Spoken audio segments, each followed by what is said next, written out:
وہ کون سی جگہ ہے جہاں اللہ موجود نہیں؟ حضرت علی رضی اللہ تعالی عنہ سے یہودی کا انتہائی مشکل سوال۔ اے علی، ایسی کون سی جگہ ہے جہاں پر اللہ موجود نہیں؟ یہودی جانتے تھے کہ علی علم کا سمندر ہے، اس کو سب معلوم ہوتا ہے، لیکن اس سوال کا جواب علی نہیں دے سکتا۔ پھر حضرت علی نے فرمایا بسم اللہ الرحمن الرحیم۔ ناظرین، اللہ تعالیٰ نے حضرت علی رضی اللہ تعالی عنہ کو عقل و خرد کی اس قدر عرفہ و اعلیٰ صلاحیتوں سے نوازا تھا، جو مسائل دوسرے حضرات کے نزدیک پیچیدہ سمجھے جاتے تھے، انہی مسائل کو وہ آسانی سے حل کر دیتے تھے۔ اکابرین صحابہ اکرام رضوان اللہ علیہم اجمعین ایسے اوقات سے پناہ مانگتے تھے کہ جب کوئی مشکل مسئلہ پیش آ جائے اور اس کے حل کے لیے حضرت علی رضی اللہ تعالی عنہ موجود نہ ہوں۔ ایک دفعہ یہودیوں کی ایک جماعت حضرت علی رضی اللہ تعالی عنہ کے پاس آئی اور وہ حضرت علی کرم اللہ وجہ الکریم کے علم اور دانائی کے مقام سے واقف تھے۔ نادان یہ سوچ کر آئے تھے کہ اگر کسی طریقے سے وہ حضرت علی رضی اللہ تعالی عنہ کو علمی بنیاد پر شکست دے دیں تو اس سے مسلمانوں کو شرمندگی ہوگی اور ہر طرف ہمارا ڈنکا بجنے لگے گا۔ اس یہودی جماعت نے یہ بھی منصوبہ بنایا کہ ہم نہ صرف آپ سے سوال کریں گے بلکہ آپ سے سوال آپ کی کتاب یعنی قرآن مجید سے نہیں بلکہ اپنی کتاب یعنی تورات سے کریں گے۔ اس جماعت نے من ہی من میں یہ سوچ لیا تھا کہ اگر حضرت علی رضی اللہ تعالی عنہ ہماری شرائط کے مطابق تورات سے جواب دینے پر راضی بھی ہو جاتے ہیں تو یہیں ہماری جیت ہوگی، لیکن کیسے؟ ناظرین، یہودیوں کی اس جماعت کا ماننا کچھ یوں تھا کہ حضرت علی رضی اللہ تعالی عنہ بہرحال حضرت محمد صلی اللہ علیہ وآلہ وسلم کے ماننے والے ہیں اور حضرت محمد صلی اللہ علیہ وآلہ وسلم پر قرآن پاک نازل ہوا ہے، تو یہ بات ممکن نہیں کہ حضرت علی رضی اللہ تعالی عنہ کسی صورت تورات کے سوالوں کا جواب تورات سے ہی دے سکیں۔ ناظرین، یہودیوں کی جماعت کا سربراہ جس کا نام راسل جالوت تھا، اس کی زیر قیادت یہ جماعت حضرت علی رضی اللہ تعالی عنہ کے پاس آئی۔ راسل جالوت بولا، اے علی، ہم لوگوں نے آپ کے علم کا بہت چرچا سنا ہے۔ حضرت علی کرم اللہ وجہ الکریم مسکرا کر بولے، تو کیا اس بات کی تصدیق کرنے آئے ہو؟ راسل جالوت بولا، ہم آپ سے چند سوالات کریں گے، آپ کو ان سوالوں کا جواب ہماری کتاب تورات سے دینا ہوگا، اور اگر آپ نے سب کے سامنے ہمارے سوالوں کے جواب دے دیے تو ہم آپ کو باب العلم مان لیں گے۔ حضرت علی کرم اللہ وجہ الکریم نے مسکرا کے جواب دیا، میں فی الحال اس بات سے بالکل غافل ہوں کہ تم لوگ کیا سوالات کرو گے اور تم کیا سوچ کے آئے ہو۔ اگر میں تمہارے سوالوں کے جواب دینے میں کامیاب ہو گیا تو کیا تم لوگ دین اسلام قبول کرو گے؟ یہودی اس بات پر آمادہ ہو گئے، اگر ان کے تمام سوالوں کے جواب انہیں تورات سے مل گئے تو وہ یہودی مذہب چھوڑ کر اسلام قبول کر لیں گے، اور یہ اس بات کی دلیل ہوگی کہ جن سے آپ نے علم سیکھا ہے وہ یقیناً اللہ کی طرف سے بھیجے گئے سچے نبی ہیں۔ ناظرین، اب تمام معاملات طے پا چکے تھے اور پورا مجمع خاموش ہو کر بیٹھ چکا تھا۔ سوالوں کا سلسلہ شروع ہوا۔ یہودی عالم راسل جالوت نے مجمع کی جانب دیکھا اور علم کے تکبر سے بھرپور لہجے میں سوال کیا، اے علی، یہ بتائیے کہ وہ کون سی چیز ہے جو خدا کے لیے نہیں ہے؟ یہودی یہ جانتے تھے کہ مسلمانوں کی کتاب میں درج ہے کہ ہر چیز اللہ کے لیے ہے، اور اس بات کا جواب حضرت علی کے لیے دینا ناممکن ہوگا۔ مجمع میں بیٹھے تمام افراد سوچ میں ڈوب گئے کہ کائنات میں کوئی ایسی چیز بھی ہے جو اللہ کے لیے نہ ہو۔ تب حضرت علی رضی اللہ تعالی عنہ نے بغیر کسی توقف کے فرمایا کہ تم جاننا چاہتے ہو کہ وہ کون سی چیز ہے جو اللہ کے لیے نہیں ہے، تو اس کا جواب شرک ہے۔ اللہ ہر قسم کے شرک سے پاک ہے۔ تمام مجمع جو بیٹھا سن رہا تھا بے ساختہ واہ واہ کہہ اٹھا۔ ناظرین، اب راسل جالوت نے دوسرا سوال کیا، اے علی، یہ بتائیے کہ وہ کون سی جگہ ہے جہاں اللہ موجود نہیں؟ حضرت علی نے اس کو فوراً جواب دیا کہ اللہ تعالیٰ ہر جگہ موجود ہے۔ اس پر راسل جالوت بولا، اس سوال کا جواب آپ ہمیں ہماری کتاب سے دیں۔ حضرت علی رضی اللہ تعالی عنہ نے فرمایا کیا تمہاری کتاب میں یہ نہیں لکھا کہ حضرت موسیٰ علیہ السلام کے پاس ایک فرشتہ آیا اور حضرت موسیٰ علیہ السلام نے اس سے پوچھا کہ تم کہاں سے آئے ہو؟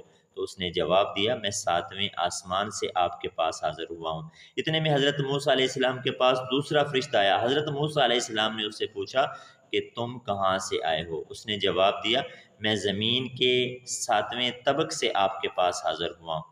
حضرت موسیٰ علیہ السلام نے پہلے فرشتے سے پوچھا 7ویں آسمان میں تمہارے قریب کون تھا؟ فرشتے نے جواب دیا میرے قریب میرا رب تھا۔ حضرت موسیٰ علیہ السلام نے زمین سے آنے والے دوسرے فرشتے سے پوچھا تمہارے قریب کون تھا؟ اس نے جواب دیا میرے قریب میرا رب تھا۔ تو اس سے یہ معلوم ہوا کہ بلندیوں کی انتہا ہو یا گہرائیوں کی انتہا اللہ رب العزت ہر جگہ موجود ہے۔ ناظرین، راسل جالوت اب تھوڑا گھبرا گیا یہ دیکھ کر کہ حضرت علی رضی اللہ تعالی عنہ نے اس کے سوالوں کے جواب اس کی کتاب سے ہی دے دیے تھے۔ اب اس نے حضرت علی رضی اللہ تعالی عنہ سے تیسرا سوال پوچھا اے علی یہ بتائیے کہ وہ کون سی چیز ہے جو خدا کے قریب نہیں ہے؟ حضرت علی رضی اللہ تعالی عنہ نے فرمایا کہ ظلم ایک ایسی چیز ہے جو میرے رب کے قریب نہیں۔ ناظرین، اب راسل جالوت پے در پے شکست کھانے کے بعد اپنے سوالوں کا زاویہ بدل لیا۔ اب اس نے علمی سوال کے بجائے تاریخی اور سائنسی سوالوں کی طرف اپنا رخ موڑ لیا اور بہت ہی تکبر بھرے انداز میں اس نے پوچھا اے علی اس چشمے کا نام بتائیے جو زمین پر پہلی مرتبہ جاری ہوا۔ حضرت علی کرم اللہ وجہ الکریم بولے کہ اس چشمے کو چھوڑو، پہلے یہ بتاؤ کہ تمہارے دل میں کیا ہے، اور تمہارے دل میں یہ ہے کہ وہ چشمہ بیت المقدس کی ایک چٹان کے نیچے ہے۔ راسل جالوت کے منہ سے بے ساختہ ہاں نکلا تو حضرت علی بولے کہ آج اپنی اصلاح کر لو، کیونکہ زمین پر بہنے والا پہلا چشمہ وہ نہیں جسے تم لوگ سمجھتے ہو، بلکہ زمین پر بہنے والا پہلا چشمہ وہ ہے جس سے حضرت خضر علیہ السلام نے پانی پیا، اور یہیں وہ چشمہ ہے جس سے آب حیات جاری ہوا۔ ناظرین، راسل جالوت اب مزید گھبرا گیا تھا۔ اس نے اس گھبراہٹ میں حضرت علی رضی اللہ تعالی عنہ سے ایک اور تاریخی سوال کیا اے علی یہ بتائیے کہ وہ کون سا پتھر ہے جو آسمان سے پہلی دفعہ اتارا گیا؟ حضرت علی نے جواب دینے سے پہلے ایک جملہ کہا یقیناً تم لوگوں کے ذہنوں میں پہلا پتھر وہ ہے جو بیت المقدس میں نصب ہے، لیکن تم اس بات کو کیوں بھول جاتے ہو کہ خانہ کعبہ بیت المقدس سے کہیں پرانا ہے، اور حجر اسود اسی وقت نصب کیا گیا جب خانہ کعبہ پہلی دفعہ تعمیر ہوا تھا، اور وہی پہلا پتھر ہے۔ یہودی آپ کے جوابات سن کر ہمت نہ کر سکے کہ انہیں غلط قرار دیں، کیونکہ وہ ہر جواب انتہائی دلیل کے ساتھ دے رہے تھے اور ان کی اصلاح بھی کرتے جا رہے تھے۔ اب کی بار راسل جالوت نے ایک صاحب سے سوال پوچھا۔ اس نے پوچھا یہ بتائیے کہ وہ کون سی چیز ہے جو مسلسل کم اور زیادہ ہوتی رہتی ہے؟ حضرت علی بغیر کسی توقف کے بولے کہ تم اپنے ماہ و سال پر غور کرو تو تمہیں خود ہی اس سوال کا جواب مل جائے گا۔ راسل جالوت بولا وہ کیسے؟ آپ نے فرمایا کوئی دن اگلے دن کے برابر نہیں ہوتا، اس طرح گزشتہ رات اگلی رات کے برابر نہیں ہوتی، یہی وہ چیز ہے جو مسلسل کم اور زیادہ ہوتی رہتی ہے۔ راسل جالوت نے جواب سن کر حضرت علی رضی اللہ تعالی عنہ سے ایک اور سوال کیا کہ زندہ رہنے کی پہچان سانس لینا ہے، کیا کائنات میں کوئی چیز ایسی بھی ہے جو سانس لیتی ہے مگر زندہ نہیں؟ حضرت علی نے فرمایا کہ صبح جب نکلتی ہے تو سانس لیتی ہے، حالانکہ صبح کے پاس نہ روح ہے نہ جان ہے۔ یہ سن کر وہ جلدی جلدی بولا اچھا یہ بتائیے کہ دنیا میں وہ کون سی جگہ ہے جہاں سورج کی کرنیں ایک دفعہ تو پڑی لیکن دوبارہ اس جگہ کبھی سورج کی کرنیں نہیں پہنچ سکی؟ حضرت علی نے فرمایا ہاں یہ سمندر کی وہ جگہ ہے جہاں سے حضرت موسیٰ علیہ السلام اور ان کی قوم گزری تھی، اور سمندر اللہ تعالیٰ کے حکم سے 2 حصوں میں تقسیم ہو گیا تھا، بس اس قافلے کے گزرتے ہوئے سورج کی کرنیں اس جگہ پڑی تھی لیکن اس کے بعد سورج کی کرنیں کبھی بھی وہاں نہیں پہنچ سکی۔ ناظرین، جواب پاتے ہی اس نے حضرت علی رضی اللہ تعالیٰ عنہ سے پھر سوال کیا کہ یہ بتائیے کہ وہ کون سی 2 چیزیں ہیں جو ہمیشہ غائب رہتی ہیں اور وہ کون سی دو چیزیں ہیں جو ہمیشہ حاضر رہتی ہیں؟ حضرت علی نے فرمایا کہ آسمان اور زمین کی طرف دیکھو، یہ دونوں تمہیں کبھی غائب نظر نہیں آئیں گی، یہ دونوں ہمیشہ حاضر رہتے ہیں، اور موت اور زندگی کو ڈھونڈو تو تمہیں ان کے بارے میں کبھی پتہ نہیں چلے گا کہ وہ کہاں ہیں اور کب آ جاتی ہیں۔ اگلا سوال، راسل جلوت نے یہ کیا کہ اے علی یہ بتائیے کہ وہ کون سی چیز ہے جس کا خالق خود اللہ ہے مگر اس کے بارے میں خود سوال بھی کرتا ہے؟ حضرت علی بولے، موسیٰ علیہ السلام کا عصا مبارک کا خالق خود اللہ ہے، اور اس عصا کے بارے میں اسی نے خود موسیٰ علیہ السلام سے سوال بھی کیا اور پوچھا کہ موسیٰ آپ کے ہاتھ میں کیا ہے؟ اس نے اگلا سوال کیا کہ بیت اللہ کا طواف تو ذی حیات کرتے ہیں، لیکن اس بے جان چیز کے بارے میں بتائیے جس نے بیت اللہ کا طواف کیا۔ حضرت علی کرم اللہ وجہ الکریم بلا توقف بولے کہ کشتی نوح ایک ایسی بے جان چیز ہے جو طوفان کے دوران اس مقام پر پہنچی جہاں بیت اللہ ہے تو اس کے گرد 7 چکر لگائے۔ اس نے باب العلم حضرت علی رضی اللہ تعالی عنہ سے کئی سوال کیے اور تمام کے جواب آپ نے بالکل ٹھیک بنا توقف کے دیے۔ تو مجمع میں بیٹھے ہوئے ایک یہودی بولا کہ حضرت، دنیا میں ہر شخص سوچ کے جواب دیتا ہے، لیکن آپ نے تو ہر سوال کا جواب بلا توقف دے رہے ہیں۔ حضرت علی رضی اللہ تعالیٰ عنہ نے سوال کے بدلے اس یہودی سے ایک سوال کیا، بتاؤ تمہارے ہاتھ میں کتنی انگلیاں ہیں؟ اس نے فوراً جواب دیا 5۔ حضرت علی نے فرمایا تو نے بھی تو فوراً میرے سوال کا جواب دے دیا۔ اس یہودی نے کہا یا علی یہ کیسی بات ہوئی؟ مجھے معلوم ہے کہ میرے ہاتھ میں 5 انگلیاں ہیں۔ سن کر حضرت علی رضی اللہ تعالیٰ عنہ نے مسکراتے ہوئے کہا مجھے بھی یہ سارے علم ایسے ہی معلوم ہے جیسے تجھے یہ معلوم ہے کہ تیرے ہاتھ میں 5 انگلیاں ہیں۔ یہودی نادان نہیں جانتے تھے باب العلم کے پاس کائنات کے رازوں کا علم ہے، لیکن جب انہیں تمام سوالات کے جوابات ٹھیک مل گئے تو راسل جالوت سمیت تمام گروہ نے کلمہ پڑھا اور سب کے سب دائرہ اسلام میں داخل ہو گئے۔ مناقب علی میں علامہ ابن جوزی لکھتے ہیں کہ حضرت عمر فاروق جب خلافت کے مسند پر بیٹھے تو انہوں نے یہ بات اس وقت کہی تھی کہ میں اس مشکل وقت سے اللہ تعالیٰ کی پناہ چاہتا ہوں جس کے حل کرنے کے لیے حضرت علی رضی اللہ تعالیٰ عنہ میرے پاس موجود نہ ہوں۔ اس کے جواب میں علامہ صاحب خود ہی لکھتے ہیں کہ ایک دفعہ کیسر روم نے چند سوالات لکھ کر مسلمانوں کے خلیفہ حضرت عمر کے پاس بھیجے۔ سوالات ایسے تھے کہ جن کا جواب روم میں کسی کے پاس نہ تھا۔ ان سوالات کا مقصد مسلمانوں کو شرمندہ کرنا تھا تاکہ مسلمان اپنے دین سے متنفر ہو جائیں۔ چنانچہ مسجد نبوی میں عظیم صحابیوں کی محفل جمی ہوئی تھی۔ کیسر روم کا ستایا اور خط پڑھنا شروع کیا۔ خط کی تحریر کچھ یوں تھی کہ بادشاہ روم نے لکھا تھا کہ یہ خط ہے بادشاہ روم کیسر بنی اصغر کا، وقت کے خلیفہ حضرت عمر کی طرف، کہ میں نے جو سوالات لکھے ہیں مجھے ان سب کے جوابات بتا دیجیے۔ نمبر 1، وہ کون سی چیز ہے جس کو خدا نے تخلیق نہیں کیا؟ نمبر 2، وہ کون سی چیز ہے جو خدا کے علم میں نہیں؟ نمبر 3، وہ کون سی چیز ہے جو اللہ تعالیٰ کے پاس نہیں؟ وہ کون سی چیز ہے جس کے سب بال ہی بال ہیں؟ وہ کون سی چیز ہے جس کا صرف منہ ہی منہ ہے؟ وہ کون سی چیز ہے جس کے صرف پاؤں ہی پاؤں ہیں؟ اور وہ کون سی چیز ہے جس کی صرف آنکھیں ہی آنکھیں ہیں؟ وہ کون سا بندہ ہے جس کا خاندان نہیں؟ وہ کون سی چیز ہے جو شکم مادر میں نہیں؟ وہ کون سی بے جان چیز ہے جو سانس لے سکتی ہے؟ وہ کون سی بے جان چیز ہے جو سانس نہیں لے سکتی؟ ناقوس کی آواز کے معنی نہیں کیا ہے؟ وہ کون سی چیز ہے جس نے ایک مرتبہ پرواز کی؟ وہ کون سی چیز ہے جس پر صرف ایک بار سورج چمکا؟ وہ کون سا درخت ہے جس کے سائے کو تیز رفتار سوار 100 سال دوڑ کر عبور نہیں کر سکتا؟ وہ کون سا درخت ہے جو دھوپ اور پانی کا محتاج نہیں؟ دنیا میں اس کی مثال کیا ہے؟ جنت کے برتن جن میں مختلف قسم کے کھانے ہوتے ہیں، جنتی لوگ ایک دوسرے سے ملتے ہیں، دنیا میں اس کی مثال کس طرح کی ہے؟ جنت کے سیب سے حوریں برآمد ہوں گی لیکن ان میں ذرہ بھر کمی واقع نہیں ہوگی۔ دنیا میں اس کی مثال کیا ہے؟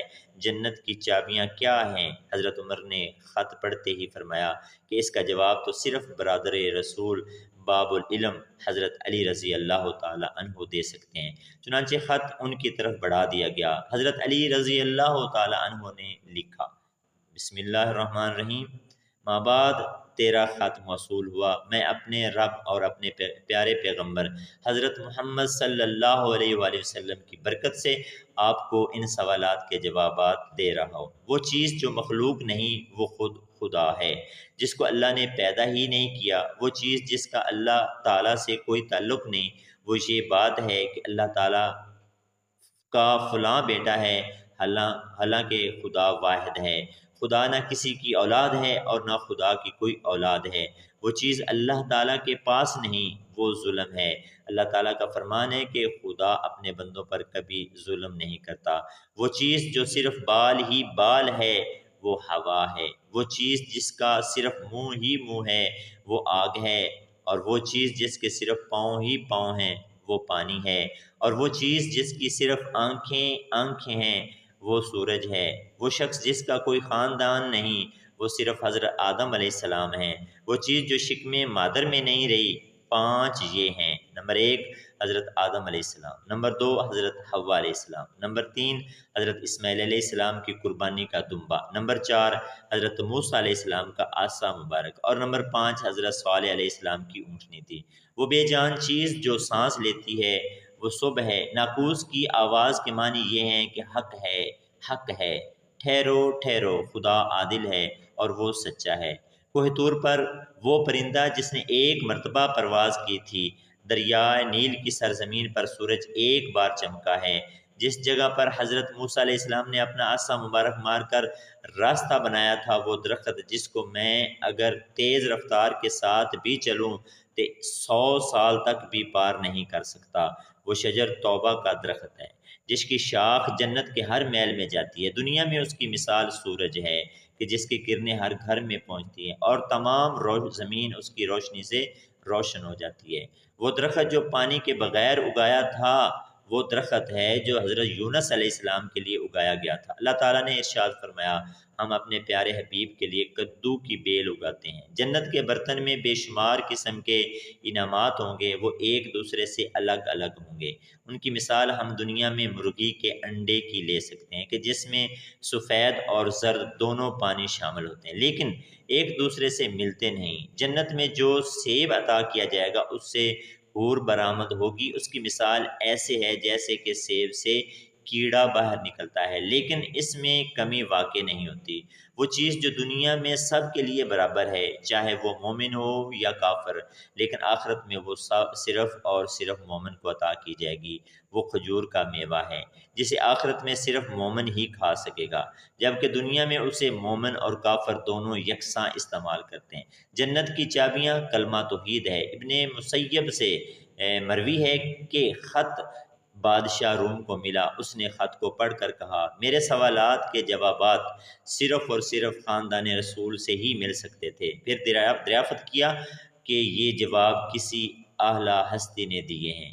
ایلچی نے جواب دیا کہ ان سوالات کے جوابات مولا علی رضی اللہ تعالی عنہ، جس کو حضرت محمد صلی اللہ علیہ وسلم نے علم کا دروازہ کہا ہے، اس شخصیت نے یہ جواب دیے ہیں۔ یہ خط پڑھنے کے بعد کیسر روم نے حضرت علی رضی اللہ تعالی عنہ کو خط لکھا کہ مجھے آپ کا ارسال کیا ہوا خط مل گیا ہے۔ وہ پڑھ کر مجھے یقین ہو گیا ہے کہ آپ اہل بیت ہیں اور رسالت کا قیمتی خزانہ ہیں۔ آپ ہی حقیقی شجاعت اور علم کے وارث ہیں۔ کیسر روم نے اپنے دوسرے خط میں لکھا کہ میری یہ خواہش ہے کہ آپ مجھے مذہب اور دین کی مزید معلومات بھیجیں۔ خاص طور پر روح کی وضاحت چاہتا ہوں کہ جس کا ذکر خدا تعالیٰ نے اپنی کتاب قرآن مجید میں کیا ہے۔ اے نبی، لوگ روح کے بارے میں تجھ سے پوچھتے ہیں، تم انہیں بتا دو کہ روح میرے پروردگار کا امر ہے۔ یہ روح کیا چیز ہے؟ حضرت علی رضی اللہ تعالیٰ عنہ نے جواباً یہ لکھا کہ ماں بعد، روح ایک نورانی نقطہ ہے اور ایک غیر مرئی مخلوق ہے جس کو اللہ تعالیٰ نے اپنی قدرت کاملہ سے پیدا فرمایا اور اپنے خاص خزانے سے نکال کر اپنی ملکیت میں رکھا ہوا ہے، اور یہی روح ہی اصل میں ہر چیز کا سبب زندگی ہے اور ہر روح جاندار کے پاس ایک وقت مقرر تک امانت ہے۔ جب اس کی مدت مکمل ہو جاتی ہے تو خدا اسے واپس اپنے پاس بلا لیتا ہے۔ اللہ پاک ہمیں بہتر عمل کرنے کی توفیق عطا فرمائے اور ہمیں ایمان کی دولت سے مالا مال فرمائے۔